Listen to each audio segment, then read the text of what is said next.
जी देखिए सुनिए, मैं अभी अभी एक कहानी सुनकर आ रहा हूँ, मुझे नहीं सुनना। मैं हार कर क्या देख रहे हो? जी वो सोच रहा हूँ कि सेंसर बोर्ड ने आप लोगों को पास कैसे कर दिया। दोस्तों, इस वीडियो में हम बात करेंगे मिथुन दा की सन 1991 में आई फिल्म त्रिनेत्र से जुड़ी 8 रियल फैक्ट बात के बारे में। इस फिल्म में अभिनेता जितेंद्र क्यों आते आते रह गए? ऐसा क्या मजबूरी थी जो धर्मेंद्र को इस फिल्म में कैमियो रोल करना पड़ा था? इस फिल्म में एक्ट्रेस दीपा शाही मिथुन दा की मां के भूमिका में हमें नजर आई थी, जबकि मिथुन दा से रियल लाइफ के उम्र में 22 साल की छोटी थी। किंतु ऐसा क्या मजबूरी रही होगी जो उन्होंने फिल्म में मिथुन दा के मां की भूमिका करने से हुई मजबूर? हम बहुत सारा बात को आगे वीडियो में जानने वाले हैं। अगर हमारी मेहनत आपको पसंद आ जाए तो वीडियो को लाइक शेयर कर दें तथा साथ ही चैनल को सब्सक्राइब कर लें। तो चलिए बढ़ते हैं वीडियो में आगे।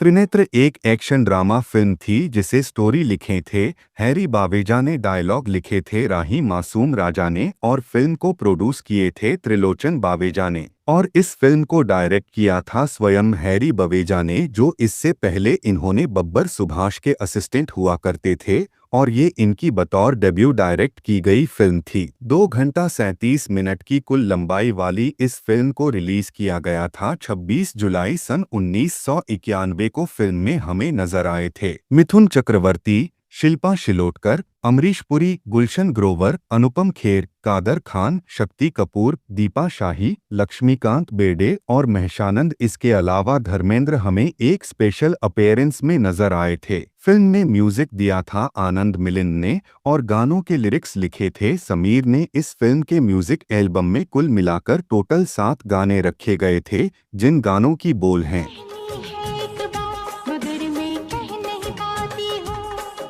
तुझे छोड़ के कहाँ जाऊंगा। आजा आजा, क्या खाएगा मैंने बताऊं। देखेंगे देखेंगे जो भी दिखलाओगी, आया मैं यहाँ तेरे लिए।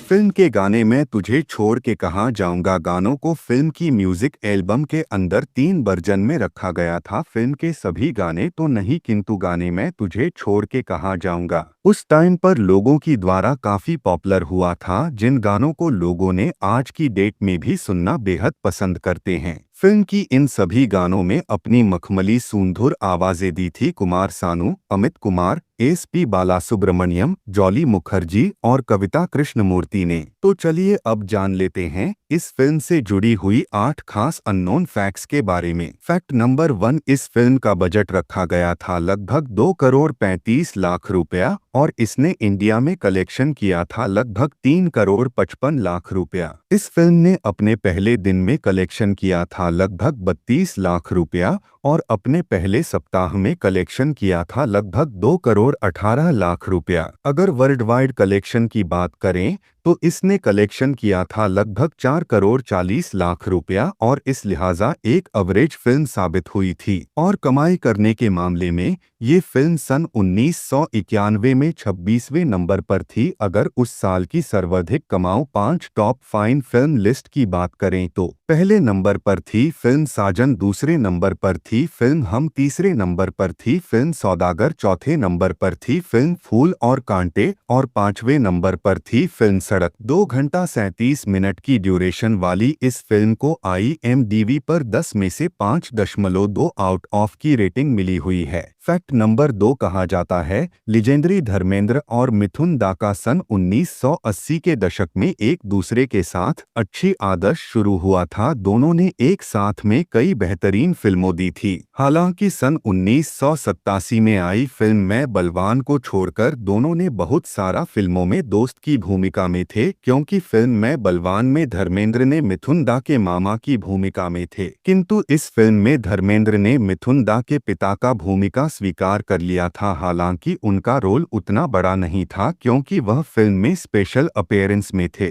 और न ही मिथुन दा के साथ कोई भी सीन सीन था। धर्मेंद्र फिल्म करने को ऐसे ही तैयार नहीं हुए थे क्योंकि इसके पीछे धर्मेंद्र की मजबूरी थी। दरअसल मिथुन दा का एक बहुत बड़ा एहसानमंद मानते थे। दोनों ने एक दूसरे को ऐसे मानते थे, किसी भी फिल्म में स्पेशल अपीयरेंस सीन देने होते थे तो वह तुरंत मान जाते थे। और ऐसे भी धर्मेंद्र एक खुददार इंसान रहे थे। जब भी कोई उनके ऊपर एहसान करता था तो उन्होंने एहसान को एक कर्ज समझते थे और सोचते रहते थे कि एहसान का कर्ज कैसे चुकाया जाए और मौका को तलाशते रहते थे। ऐसे में कहा जाता है मिथुन दा ने उनके ऊपर बहुत बड़ा एहसान किए थे, जो सनी देओल के लिए घायल फिल्म को छोड़ दिया था, जिसके वजह से सनी देओल की डूबते करियर बच गया था। बस इसी वजह से धर्मेंद्र भी मिथुन दा की फिल्मों में हर तरह का रोल करने को तैयार हो जाते थे। हालांकि फिल्म में इस रोल के लिए सबसे पहले जितेंद्र को ऑफर हुआ था और उन्होंने फिल्म साइन भी कर ली थी, किंतु किसी अन्य वजह से फिल्म को छोड़ दी। जिसके बाद जब धर्मेंद्र को इस रोल के लिए ऑफर हुआ तो मिथुन दा की वजह से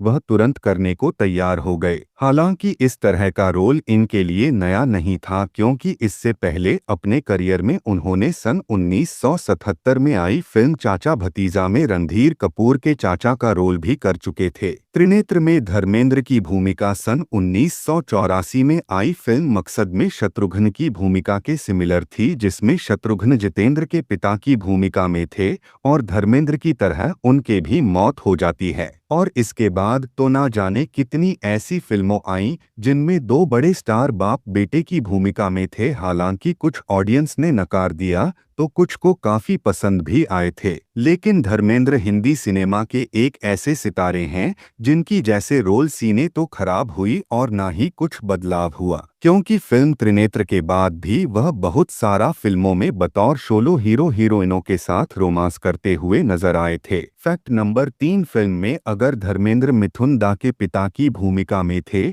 तो दीपा साही भी पहली बार मिथुन दा की मां के भूमिका में नजर आई थीं, जबकि दीपा साही मिथुन दा से रियल लाइफ में 12 साल की छोटी थीं और वही धर्मेंद्र से तकरीबन 27 साल की छोटी थीं। दीपा साही सन 1984 में आई पार्टी जैसी फिल्म से डेब्यू किया था, जिसके बाद बड़े बजट की फिल्मों का हिस्सा नहीं बन पाई थीं। यहां बताता चलूं, दीपा साही ने छोटे बजट की फिल्मों में साइड रोल करने से भी उन्होंने मजबूर थी, किंतु जब सन 1991 का साल आया तो उनके लिए सबसे अच्छा साबित हुआ था, क्योंकि इस साल हिंदी सिनेमा के लीजेंडरी हीरो के साथ ही नहीं बल्कि साउथ के लीजेंडरी रजनीकांत की पत्नी की भूमिका में भी फिल्म हम में नजर आई थी। फैक्ट नंबर 4, बतौर डायरेक्टर हैरी बावेजा की ये डेब्यू फिल्म थी और डायरेक्टर बनने से पहले इन्होंने बब्बर सुभाष के बतौर असिस्टेंट काम करते थे, जिनकी फिल्म में मिथुन दा लीड हीरो और अमरीश पुरी खलनायक होते थे। बस इसीलिए जब वह डायरेक्टर बन गए तो इसी जोड़ी के साथ फिल्म बनाने का फैसला किया। चाहे धर्मेंद्र हो या मिथुन, दोनों के साथ ये उनकी इकलौती फिल्म बनकर रह गए, क्योंकि इसके बाद अच्छी स्क्रिप्ट ना मिलने से उन्होंने 3 सालों तक किसी फिल्म का डायरेक्शन नहीं किया। और जब सन 1994 में फिल्म दिलवाले से कमबैक किया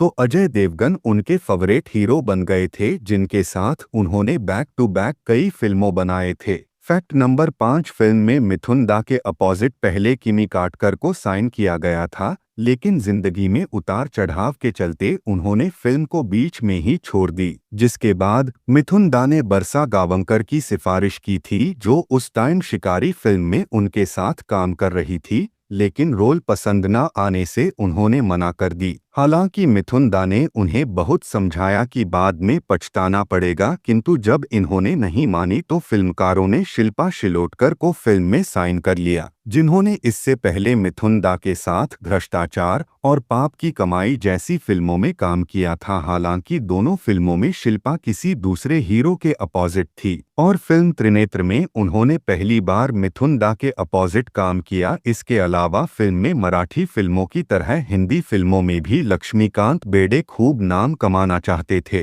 इसलिए उन्होंने नौकरों के भी छोटे मोटे रोल करने को तैयार हो जाते थे, जिस वजह से सन 1991 का साल उनके लिए बेहतरीन रहा। फिल्म त्रिनेत्र उनकी पहली ऐसी हिंदी फिल्म थी जिसमें उनके लिए स्पेशल भूमिका लिखी गई थी और फिल्म में उनका एक नहीं बल्कि चार नामों से कैरेक्टर रखे गए थे। लक्ष्मीकांत बेर्डे की कुछ ऐसी भूमिका इसी साल एक मराठी फिल्म में भी रखे गए थे। फैक्ट नंबर 6, इस फिल्म में मिथुन दा की भूमिका सन 1977 में आई फिल्म अमर अकबर एंथनी के अमिताभ बच्चन की भूमिका के सिमिलर थी और सन 1984 में आई उन्हीं की फिल्म कसम पैदा करने वाले की से भी कुछ सीन इंस्पायर्ड थे। फिल्म को सन 1991 में मुहर्रम के त्यौहार के दौरान रिलीज किया गया था, जिसकी वजह से इसे बम्पर ओपनिंग भी मिली थी, लेकिन इसके अगले हफ्ते 3-4 फिल्म रिलीज हो गई, जिसके वजह से इसका कलेक्शन नीचे आ गया,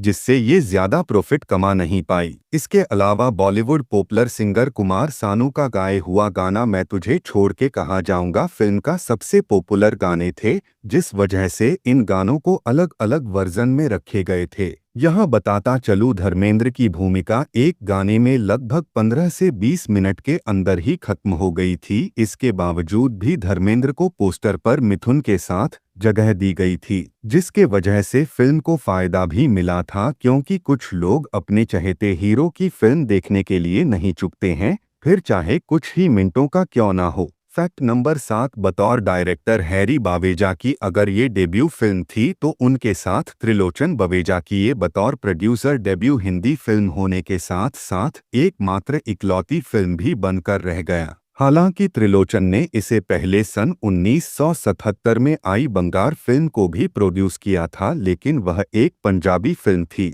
इसके अलावा अमरीश पुरी की भूमिका काफी कुछ साल सन 1987 में आई उन्हीं की फिल्म डांस की भूमिका में सिमिलर थी, क्योंकि दोनों ही फिल्मों में उन्हें संगीत प्रेम में दिखाया गया था। इसके अलावा सन 1975 में आई फिल्म शोले में तो मैक मोहन का 1-2 डायलॉग सुनने को मिल भी गया था, लेकिन त्रिनेत्र एक ऐसी फिल्म थी जिसमें उन्हें एक भी डायलॉग बोलने को नहीं मिला और पूरी के पूरी फिल्म में वायलिन बजाते ही नजर आए थे। फैक्ट नंबर 8, इस फिल्म के क्लाइमैक्स सीक्वेंस में जो लोकेशन क्रिएट की गई थी वो दरअसल सन 1987 में आई डकैत फिल्म के एक सीन से प्रेरित थी। इसके अलावा 37वें फिल्म फेयर की बात की जाए तो मिथुन दा की फिल्म होने से फिल्म फेयर में इसे एक भी नॉमिनेशन तक नसीब नहीं हो पाया था। फाइनली दोस्तों, बतौर डायरेक्टर डेब्यू फिल्म से हैरी बवेजा खुद को साबित करने में तो सफल रहे, लेकिन ये फिल्म उतनी पॉपुलर नहीं हो पाई जितनी इसके बाद वाली फिल्मों हुई थीं।